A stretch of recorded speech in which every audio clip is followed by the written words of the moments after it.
হামের মতো একটি রোগে শিশুরা মৃত্যুবরণ করছে, আইসিইউ খুঁজে পাওয়া যাচ্ছে না, লাইন লেগে যাচ্ছে। এই সময় জনাব তারেক রহমান সিনেমা দেখে বেড়াচ্ছেন। পেট্রোল পাম্পের সামনে তেলের অভাবে হাহাকার হচ্ছে।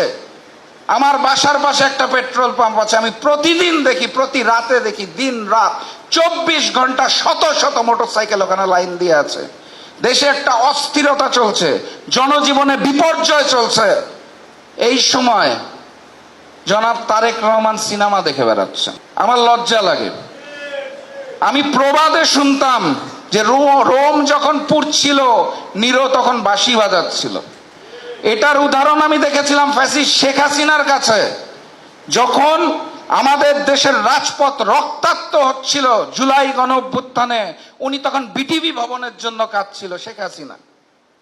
ওই আওয়ামী লীগই তো বর্তমান বিএনপি।